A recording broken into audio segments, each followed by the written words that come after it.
오늘 강의할 내용은요, 리얼리즘과 인상파의 아버지라고 불리는 마네인데요. 사실 이제 인상파의 아버지라고 그러지만 실질적으로 마네는 인상파하고 별로 관계가 없었죠.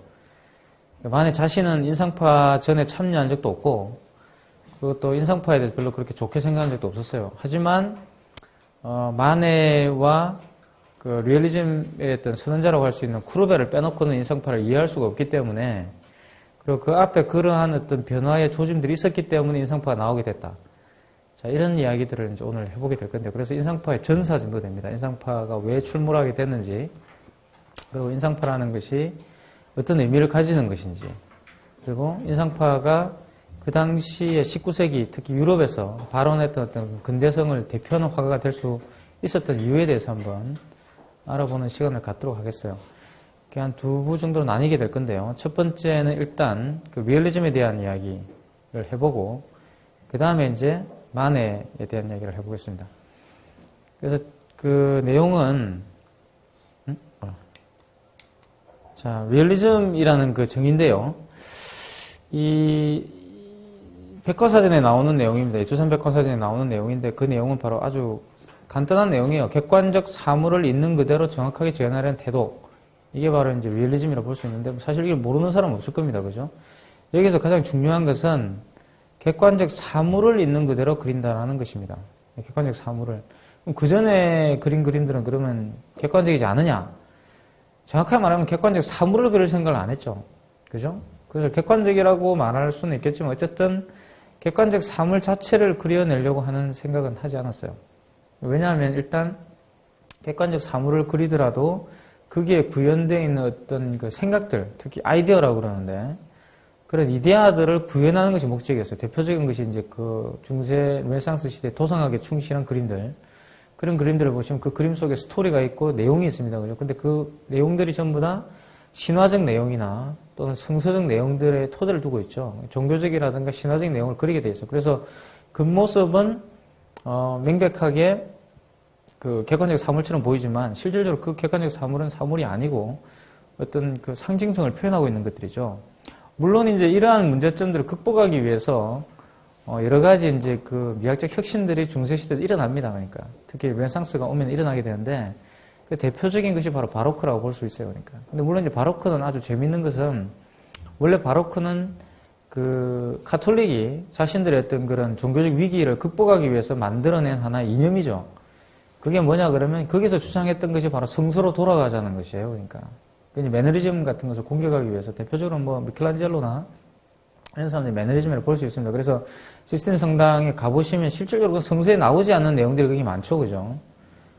뭐 어떤 사람들은 그 시스틴 성당이 완성된 뒤에 어떤 수도사들은 거기에 들어가서 무슨 뭐 목욕탕에 와 있는 느낌이 든다, 뭐 이런 얘기를 할 정도로 이렇게 기본적으로 그게 막 벗고 있는 사람이라 이런 걸 그랬단 말이에요. 그러니까 그게 이제 성서에는 그런 내용이 나오질 않아요. 그러니까 이게 어떻게 보면 그리스 로마에서 넘어온 이제 그런 건데, 그리고 형식성 속에 어떤 그런 것을 표현하려고 했던, 신적인 어떤 그런 것을 표현하려고 했던 것이 바로 매너리즘을 볼 수가 있고요. 근데 그런 것들을 전부 다 이단이라고 생각하고, 바로크는 이제 성서로 돌아가자. 그래서 성서에 나오는 상징 아니고는 다른 상징을 그리지 말자, 뭐 이런 주장을 하게 됩니다. 이제 그런 결과로서 어떤 그 내용이 나오게 되냐면, 그럼에도 불구하고 어쨌든 간에 그것이 일상적인 차원에서 구현되는 걸 그리자. 약간 좀 어려운데, 그러니까 어떻게 보면 이제 형이상학적인 이야기를 하는 거죠. 형이상학적인 이념이 뭡니까? 우리 일상 속에서 구현되고 있는 걸 그리자는 거예요. 그러니까 그 대표적인 화가가 이제 카라바조 같은 사람들이죠. 나와서 거기에 그려져 있는 예수라든가 12사도들은 그 당시 이탈리아에 살던 평범한 사람들처럼 생겼어요. 그죠? 그렇지만 그 내용들은 어떻습니까? 내용들은 신화적이고 성서적이에요. 이런 식의 어떤 그림들이 예전에도 있었다는 겁니다. 하지만 그게 이제 바로크고 그러한 이제 움직임들이 과거부터 있었지만, 그럼에도 불구하고 여전히 그때까지만 해도 성서적 주제를 그려야 된다는 것은 변함이 없었어요. 그 소재나 그 주제를 선택하는 것들은 다 기본적으로 이미 만들어져 있는 그런 내러티브에 맞춰서 이제 사물을 배치하는, 그게 바로 원근법이죠. 그죠? 원근법이라고 부를 수 있는 건데, 원근법이라는 것이 사실은 그렇게 소실점을 중심으로 해가지고 다른 사물들의 어떤 그 거리들을 측정해가지고 소실점 중심으로 배치하는 거거든요. 방사형으로 배치하는 거예요. 그러니까 그것 자체가 원근법 자체가 뭡니까? 니체가 이야기했듯이 서구 기독교의 이념을 반영하고 있는 거죠.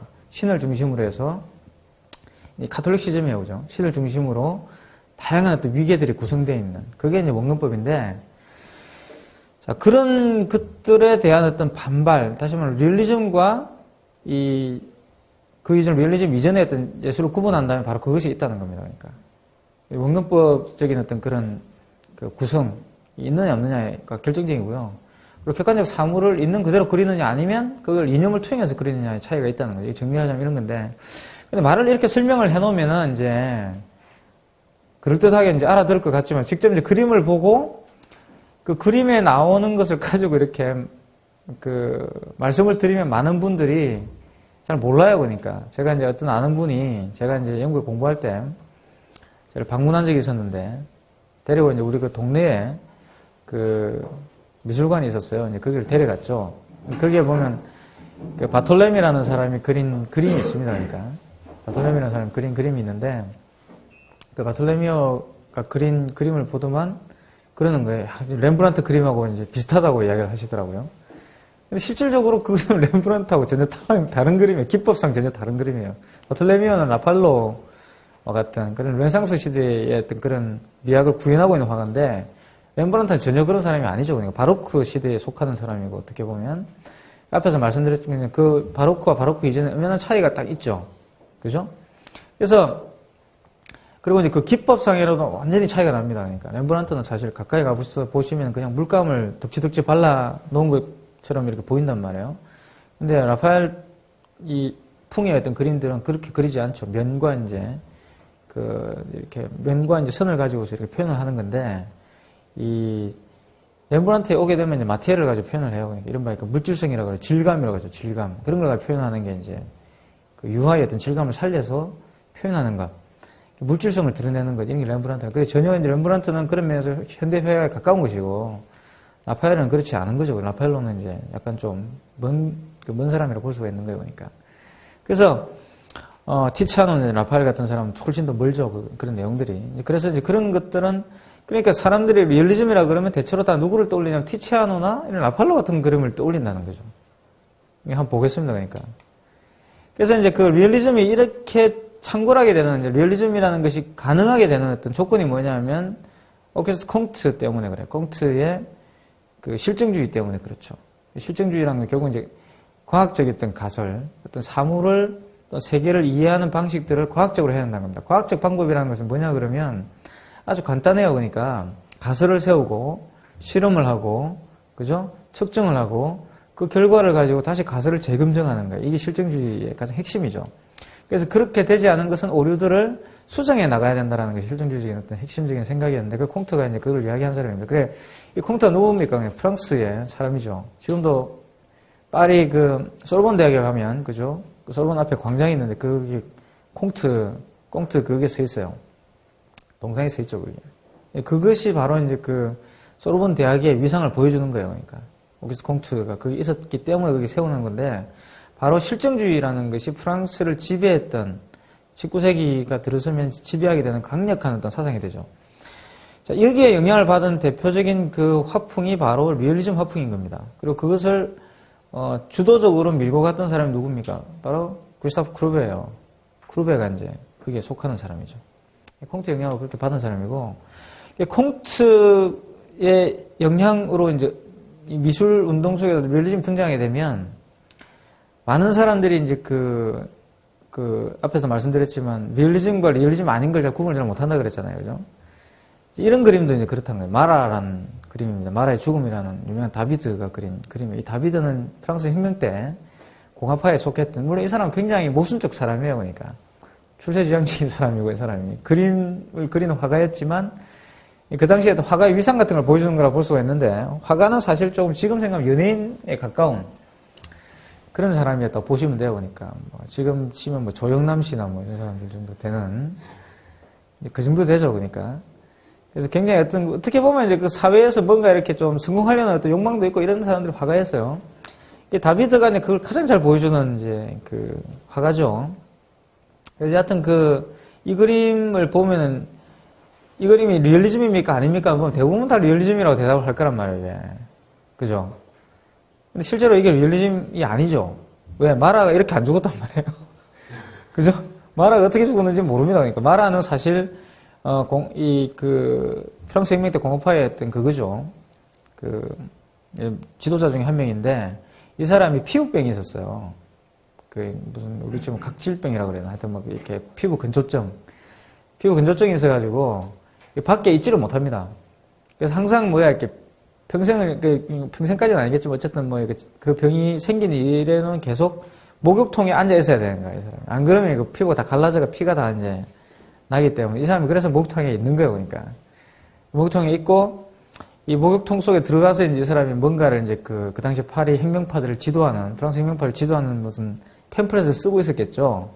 근데 여기에 이제 공업파의 반대, 마라의 어떤 정적이 와가지고 칼로 찌르고 이제 간 겁니다. 칼을 찌르고, 저기 보시면, 목에 보시면은 저렇게 피가 나고 있어요. 이쪽 편에. 그죠? 이쪽 목에 칼을 찌르고 갔어요. 그러니까 재밌는 거는 저 편지를 지금 썼는데 죽어가면서 이 마라가 나를 죽인 사람은 이 사람이라고 적어놨어요. 그죠? 요즘으로 치면 이제 그거지. 그러니까 뭐라네. 이렇게 어떻게 보면 유언비어 유포죄 같은 이제 그런 거라 볼 수 있지. 저 사람 진짜 죽였는지 아닌지는 모르죠. 그러니까. 근데 어쨌든 다비드는 저런 식으로 그러니까 그 마라의 정적을 이제 비판하는 내용을 이 그림으로 그린 겁니다. 그러니까 이 그림을 보면 사람이 믿게 되는 거예요. 그러니까. 그죠? 쟤들이 마라를 죽였다라는 것을 믿게 되죠. 그러니까 우리 치면은 백문의 불여일견인 거야. 이른바 이 고발 프로그램이에요. 그러니까 시사 고발 프로그램 같은 거죠. 그러니까 다시 말하면 이 내용 자체는 철저하게 구성된 거죠. 그러니까 실제로 다비드는 이 마라의 죽음을 본 적도 없고, 그죠? 전해 들은 이야기를 가지고서 자기가 멋대로 구성을 해서 이렇게 그린 겁니다. 마치 뭐처럼 그렸어요. 그러니까 예수 그리스도처럼 그려놨잖아요. 그러니까 예수 그리스도가 그죠? 창에 찔려서 이렇게 죽은 것처럼 그려놨어요. 피가 흐르는 장면이라든가 마라의 표정이라든가 마라가 하고 있는 저 모습이라든가, 그죠? 그리고 저 옆에 이제 마라가 이렇게 기대고 있는 저 뒤에 천도 보면은 예수의 수위처럼 보입니다. 그죠? 이런 것들을 아주 잘 디자인해가지고 그림을 그려놨어요. 사실과 다른 내용이죠. 이거는. 하지만 사실처럼 보이는, 이게 바로 뭐라는 겁니까? 리얼리즘은 아니라는 이야기예요. 그죠? 이걸 고전주의라고 이제 부른단 말이에요. 그때 고전주의라고 부르는데, 고전주의라는 것은 고전에 나오는 내용들을 차용해서 그림을 그리는 것들이에요. 그러니까 현실을 이야기하더라도 이렇게 고전에 나온 내용을 토대로 해가지고 고전에 나오는 내용과 섞어서 뭔가를 이제 보여주게 되는 거죠. 이게 상당히 이제 그 다비드의 특징이라고 볼 수 있는데, 자, 이거하고 이제 전혀 다른 그림을 그리는 사람이 바로 쿠르베입니다. 그죠? 이 쿠르베가 이제 리얼리즘 선언을 하게 되는데, 이 쿠르베는 생긴 것도 이제 마네하고 좀 비슷하게 생겼어요. 그러니까 마네가 처음에 나왔을 때 많은 사람들이 이제 쿠르베의 똘마니다 이렇게 이야기를 했죠. 쿠르베 똘마니.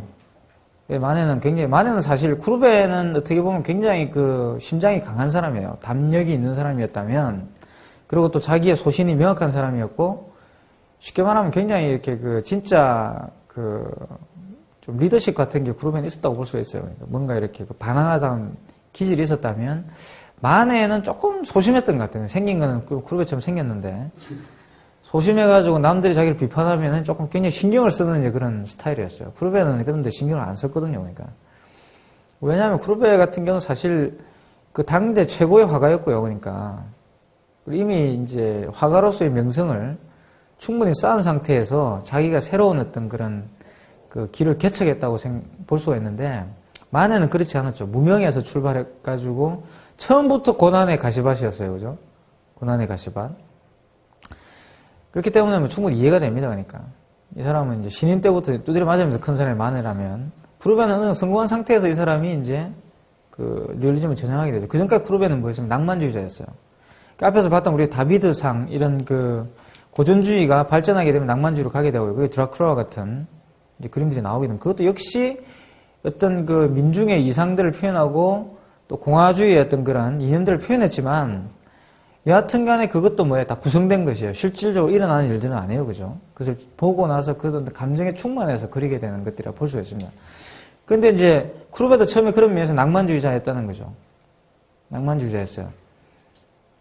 자, 이게 이제 쿠르베인데, 근데 이 쿠르베가 왜 리얼리즘을 이제로 돌아서게 되냐면 앞에서 말했던 것처럼 콩트 같은 사람들이 나와서 실증주의를 주장하게 되고 그것이 어떻게 시대 정신이었기 때문에 그 당시 새롭게 시작되었던 시대. 지금은 또 실증주의가 좀 문제죠, 그죠? 너무 실증주의적이니까 세상이 모든 것을 다 뭡니까? 이렇게 점수로 환산하고, 그죠? 모든 것을 다 가설과 증명으로 대체하잖아요, 그죠? 이런 것들이 참 그런 거 아니면 사랑을 증명할 수 있어요. 이러면 사실 할 말이 없잖아요. 삶이 증명할 수 있느냐?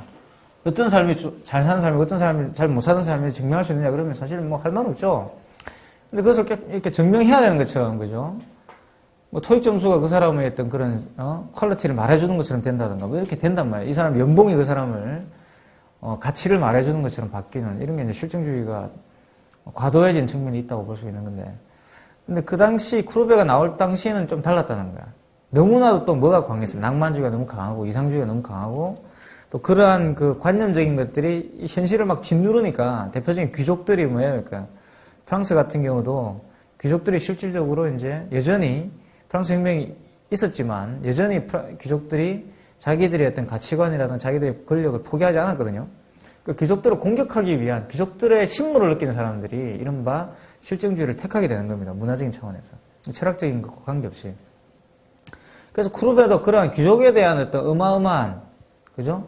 그 과거에 낡은 것에 대한 어마어마한 혐오가 있었던 거예요. 대표적이 그래요. 그러니까 교회에서 쿠르베 보고 그 당시에 이 화가들이 돈 벌 수 있는 방법이 뭐지? 초상화를 그려주든지 아니면 교회에 그 장식을 해주는 거예요. 교회에서 쿠르베에게 그 그림을 의뢰할 정도면 쿠르베가 그 당시에 굉장히 명망 있는 화가였던 걸 알 수가 있죠. 그때 리얼리즘 선언을 한 뒤에 어떤 사람이 어떤 교회에서 쿠르베에게 교회 내부 그림을 천정화죠. 뭐 이렇게 내면을 장식한 그림을 그려달라고 그래요. 그러니까 쿠르베가 그러죠. 천사를 그려달라고 그러니까 천사를 보여주면 내가 그려주겠다 그렇게 이야기했어요. 그게 이제 쿠르베의 리얼리즘을 핵심적으로 보여주죠.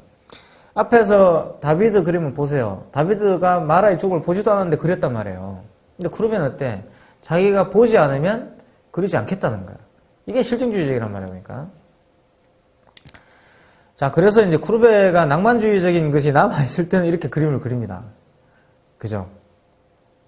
자기 자화상이에요. 쿠르베가 젊었을 때 이렇게 잘생겼어요. 이건 아니잖아요. 그죠? 이거는 뭐 좀 나이 들어서 이렇게 뚱뚱해졌는데 이때는 상당히 멋있죠. 그죠? 그래서 이렇게 그 하늘과 통하는 그 예술가의 르네상스적인 어떤 표상이 뭡니까? 하늘과 지상을 이어주는 것이에요. 이어주는 존재로서의 예술가인데 그 예술가의 모습이 정확하게 표현되어 있죠. 이게 낭만주의적인 예술가 개념이에요. 낭만주의는 하늘과 원래는 이 하늘과 지상이 분리되어 있다는 것을 깨닫기 시작한 대표적인 게 뭡니까? 그게 바로 바로크예요. 그러니까. 그죠? 바로크 때가 오면 이게 깨어져 있다, 찢어져 있다는 걸 느끼게 되죠. 그러니까. 더 이상 이제 붙을 수가 없다는 걸 알게 되는데, 근데 그 찢어져 있는 것을 붙이는, 다시 말하면 그 찢어져 있지만 이 두 개를 매개해주는 존재, 오작교처럼 연결시켜주는 존재로서 예술가를 설정해요. 그게 바로 낭만주의죠. 그러니까. 낭만주의는 그런 면에서 천재라는 개념이 생기는 겁니다. 천재는 뭐죠? 그러니까 우리는 천재라고 부르지만 사실 영어로 하면 지니어스잖아요. 그죠? 라틴어로 하면 게누스입니다. 게누스. 게누스가 뭐예요? 그러니까 처음에 생긴 것이라는 뜻이에요. 태어날 때 갖고 있는 어떤 그 원초적인 것들을 뜻하죠. 그죠? 지니어스라는 것은. 그래서 그 원초적인 것들이 뭐야? 하늘부터 온 거잖아요. 그러니까. 그게 영감이죠. 그죠? 그 영감이 하늘부터 오는 것을 받아서 지상에다가 알려주는 존재를 예술가라고 합니다. 그러니까 이 쿠르베 이 자화상은 어때요? 완벽하게 낭만주의 이상을 표현하고 있죠. 악기는 뭘 뜻합니까? 하늘의 그 원칙을 뜻해요. 하늘의 그 논리. 다시 말하면 하늘의 운율. 하늘의 법칙이죠. 그죠? 그리고 그 악기를, 음악이니 그걸 뜻한 그 음악을 뭡니까? 구현할 수 있는, 재현할 수 있는 것이 악기예요. 그 악기를 들고 있는 예술가. 낭만주의적 예술가는 이야기예요. 그러니까. 그게 딱 이게 구현되어 있어요. 이 낭만주의자 쿠르베의 모습. 근데 그럼에도 불구하고 여전히 이 사람은 어때? 뭔가 좀 반항기가 있죠. 그죠? 째려보고 있잖아요. 지금. 인상 쓰고. 이렇게. 그죠? 뭔가 불만이 가득 차 있는. 자, 그래서 이제 이건데, 하여튼 조금 유약하게 보면서 병들어 보이지만 어쨌든. 그런데 여하튼 이 쿠르베가 이른바 이제 그 낭만주의의 종결, 낭만주의를 이제 끝내고 새로운 어떤 예술 정신, 다시 말하면 이제 그때까지 그 주류 예술을 점하고 있던 미학에 대해서 쿠르베가 신물을 느낀 거예요. 그죠? 그러면서 도저히 이제 그런 따고 그림들은 못 그리겠다. 그러면서 이 사람이, 이 오낭의 매장이라는 그림을 그리게 됩니다. 이 그림은 사실 뭐냐 그러면, 자기 할아버지가 죽어요. 그 할아버지의 매장, 장례식이죠. 거기를 갔다 온 뒤에 이제 그린 그림이에요. 그러니까. 가서 보고 그린 그림이죠. 스케치를 하실 거고. 그리고 오르세 미술관에 가면 있습니다, 이 그림이. 아마 웨스트 윙 쪽에 있을 것 같은데, 거기에 가면, 쿠르베의 이제 쿠르베 그림만 모아놓은 데가 있죠. 거기에 들어가면 이제 좀 있으면 보게 될 좀 충격적인 그림. 세계의 기원이라는 그림이 딱 있고, 세상의 기원이라는 그림이 있고, 딱 중간에 입구에 딱 있어요. 그리고 옆으로 이렇게 딱 있어요. 거기에 보면 이 그림들의 그려져 있는 사람들 크기가 실물과 똑같아요. 등신화죠. 그러니까 등신화라 그러는데, 사람들의 실제 사이즈와 똑같이 그려놨습니다. 그러니까. 이 많은 사람들이 둘러서 있는 거예요. 그림 굉장히 크죠. 그러니까. 진짜 그 그림 속에 내가 들어가 있는 느낌을 받는단 말이에요. 그 장례식에 내가 참여하고 있는 듯한 느낌을 줘요. 그러니까. 그렇게 그려져 있어요. 굉장히 장엄하게 그려져 있죠. 근데 이게 지금 제가 이제 하다 보니 잘려버렸는데, 왼쪽에 보면요. 근데 이 재밌는 그림이 뭐냐 그러면 이 그림에서 여기 이 등장인물들이 전부 다 쿠르베의 이제 고향 사람들이죠. 그죠? 다 이 쿠르베의 고향에 가면 다 있는 사람들이에요. 그 하나하나의 모습을 보시면 마치 뭐가 떠오릅니까? 인간극장이 떠오르죠. 저기 발자크에, 그죠? 발자크에 인간극장이 떠오르는데, 여기 다 이제 있는 사람들입니다. 그런데, 재밌는 건 지금 여기 잘려버렸는데, 왼쪽 부분에 보면, 회색 양복을 입고 서 있는, 나중에 인터넷에 가서 한번 찾아보세요. 아니면 허브집을 보시든지. 그걸 보시면, 왼쪽에 보면은, 저기 어린애가 지금 쳐다보고 이쪽에 사람이 있는데요. 거기에 보면 회색 양복을 입고 서 있는 한 노인네가 있어요. 그 노인네가 쿠르베 할아버지예요. 쿠르베 할아버지 장례식인데, 할아버지가 거기 서 있어요. 그러니까 귀신도 아니고, 그죠? 그래서 이제 그것을 알아본 쿠르베의 동료들이 쿠르베에게 물어봐요. 넌 도대체 오낭의 매장에 그러면 저기 누워있는 저기 관속에 누워있는 사람은 누구냐? 이렇게 물어봐요. 그냥 쿠르베가 웃으면서 이제 뭐 농담 삼아 그래도 거기에 내가 누워 있어라고 이야기를 했다고 이제 그러더라고요. 쿠르베가 그냥 멋있는 사람이에요. 그죠? 그런 거를 말도 멋있게 하는 사람인 것 같은데 여하튼 쿠르베가 그래요. 그냥 내가 나를 매장하고 온 곳이다고 이야기합니다. 이 그림을 보고. 이 그림을 가지고 쿠르베는 자기의 낭만주의를 내가 여기에다 묶어 왔다고 이야기하죠. 그죠? 쿠르베를 묶어 온 거예요, 자기가 자기의 낭만주의자 쿠르베를 윌리스트 쿠르베가 묶어 와버린 거죠. 그래서 이 그림이 바로 쿠르베가 낭만주의 예술 리얼리즘으로, 그죠? 전향하게 되는 그런 결심을 보여주는 대표적 그림이에요. 그리고 나서 이제 이 그림이 굉장히 그런 면에서 낭만주의 종교를 보여주는 그릇이라면 사실 이 그림은 굉장히 그런 면에서 낭만주의와 이렇게 뒤섞여 있어요. 그러니까. 낭만주의적인 그 아이디어가 여전히 남아있는 것은 저 너머에 있는 거죠. 십자가상입니다. 저런 모습들은 사실 굉장히, 어떻게 보면 이제 그 고전주의적 컨셉이기도 하고요. 그죠?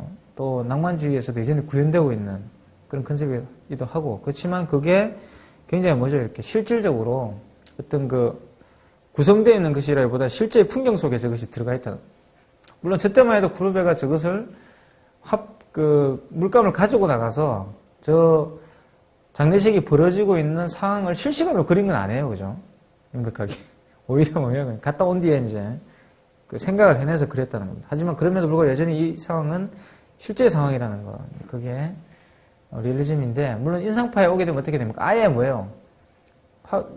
화구를 들고 나가가지고 바깥에서 사생을 하잖아요. 그거는 생각을 하고 그것을 맨 처음 하는 사람이 인상파들이에요. 대부분은 가서 스케치를 하긴 하지만 스튜디오에 와서 이제 완성을 합니다. 라파엘 전파 같은 경우도 마찬가지예요. 일단 나가서 사생은 했어요. 라파엘 전파도. 하지만 그 사람들도 나와서 그걸 사생한 것을 완성한 뒤에 스튜디오에 와서 이제 다 끝을 냈거든요. 그런 것들이 있죠. 그리고 대표적인 건 오피리아 같은 경우도 풍경 하나 나가서 이렇게 스케치를 해오고 실질적으로 그 주인공인 그 모델이 되었던 엘리베스 시들은 욕조에 눕혀놓고 그랬단 말이죠. 이런 식의 어떤 차이가 있어요. 근데 이제 인상파는 가지고 나와가지고 그림을 그렸다는 거예요.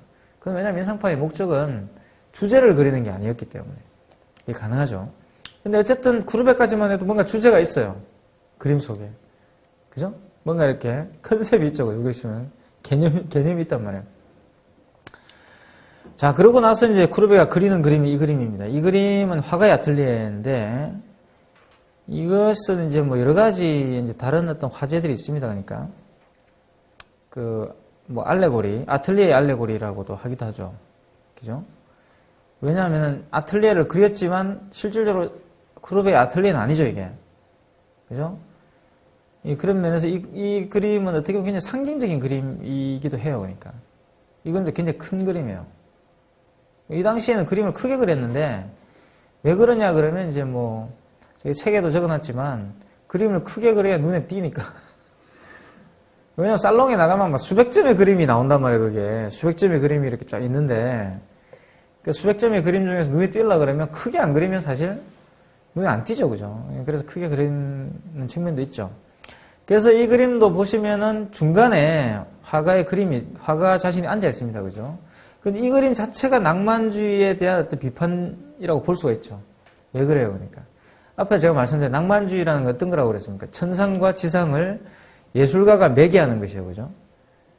바로크까지만 해도 어땠습니까? 바로크까지만 해도 천상과 지상을 누가 매개해요? 지저스 크라이스트가 매개하는 거예요. 그죠? 아니면 수도사가 매개하든지, 그죠? 지저스 크라이스트가 항상 매개를 하게 돼 있으면 그 대표적인 게 십자가에서 내려오는 예수, 뭐 이런 것들 있잖아요. 루벤스가 그린 십자가에서 내려진 예수 같은 경우도 보면 예수가 천상과 지상을 매개하고 있죠, 그죠? 그 예수가 이제 독생자란 말이에요. 십자가고 그게. 이렇게 표현을 해야 되는데, 낭만주의가 오면 그 예수의 자리를 뭘로 대체한다 그래요? 예술가로 대체한다 그랬죠. 예술가나 예술 작품으로 대체하게 됩니다, 그죠? 그런데 쿠르베는 보세요. 그 지상과 천상을 매개하는 존재를 예술가를 뭘로 수평으로 펼쳐놔 버렸어. 그죠? 수직으로 있던 그 구도가 어떻게 돼버립니까? 수평으로 쫙 펼쳐졌죠. 화가의 아틀리에를 보면. 그죠? 그러면서 뭘 매개해요? 왼쪽에 있는 사람과 오른쪽에 있는 사람을 매개합니다. 그죠? 왼쪽은 누구예요? 왼쪽은 민중들이에요. 그 다음에 파리에 살던 평범한 사람들, 민중이죠. 대중 또는 군중이라 부를 수 있는 사람이라면 오른쪽에 있는 사람들은 누구야? 오른쪽에 있는 사람들은 대부분 인텔리전트들이에요. 인텔리겐처죠, 그러니까. 지식인들이고, 비평가들이고, 예술가들이고, 또 쿠르베가 알고 있는 그런 학자들이고, 이런 사람들이에요. 그러니까 다시 말하면 그러한 knowledge를, 지식을 뭐예요?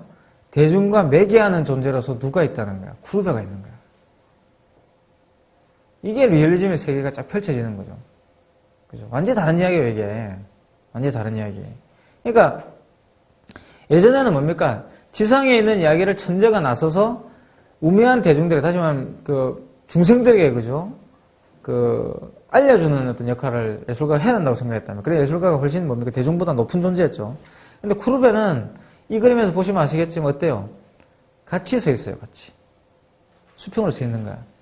수평으로 매개하는 존재로서의 자기를 보여주고 있어요. 군중 속에, 그 대중 속에 자기가 하나의 역할을 가지고 들어가게 됩니다. 이게 근대성의 출현, 무관하지 않죠. 맨 오른쪽에 있는 사람이 가장 대중과 멀리 떨어진 것처럼 보이죠, 그죠? 그죠? 저 맨 오른쪽에 있는 사람이 누구예요? 그러니까 얘기해봐. 맨 오른쪽에 있는 사람이. 저 사람이 보들레르입니다. 샬르 보들레르. 이 보들레르가 쿠르베의 아주 강력한 그런 사상적 지주죠, 그죠? 그죠? 보들레르는 사실 인상파도 마찬가지고 만해도 마찬가지지만 보들레르의 생각을 미학적으로 실천하려고 했던 사람이에요. 기본적으로. 보들레르가 뭘 주장했습니까? 아주 쉽죠, 그러니까. 사실 이 보들레르 이야기는 우리나라에도 필요한 이야기예요. 지금 우리나라에 필요한 이야기예요. 제가 볼 땐 지금 우리는 보들레르의 생각을 실천해야 한다고 생각하는데, 보들레르가 뭐라 그랬냐면, 살롱의 이제 그런 그 미술들을, 화풍들을 비판하는, 살롱의 화풍이라는 건 사실 귀족들의 화풍을 말합니다. 귀족들이 좋아하는 거. 귀족들이 자기 거실에 걸어두고 싶은 거. 귀족들이 자기 침실에 걸어두고 싶은 그런 아기자기한 그림들이에요. 예쁜 그림. 우리로 치면은 뭐야, 이렇게 연예인들 사진에 브로마이드 붙여놓는 거란 말이에요. 그런 그림을 원하는 거예요. 소녀시대 같은 이제 그런 그림. 그걸 자기들이 필요로 한 거지. 그걸 걸어놓고 싶은 거지. 그런 것에 신물이 난 사람 중에 또 하나가 이제 보들레르죠. 이 사람은. 왜? 세상은 미쳐 돌아가고 있는데 무슨 그런 그림이, 그죠? 뭐 예술이란 말인가라는 것이 예술도 모르는 놈들이 예술을 논한다고 생각했던 거예요. 보들레르는. 그래서 보들레르가 하는 말이 그겁니다. 그리스 로마에만 고전이 있느냐? 아니다. 그리스 로마의 예술이라는 것이 궁극적으로 뭐냐? 그리스 로마 사람들에게는 일상을 담은 것에 불과하지 않았냐는 거죠. 그죠? 그런 면에서 우리들의 일상을 고전으로 만드는 것이 지금 우리가 해야 될 일이다라고 이야기해요. 고전주의에 대한 비판이죠. 그죠? 고전주의라는 것은 궁극적으로 뭐야? 그리스 로마의 그것을 가져와가지고, 예? 그걸 가지고서 이제 일상을 담아내는 것이었어요. 다비드처럼.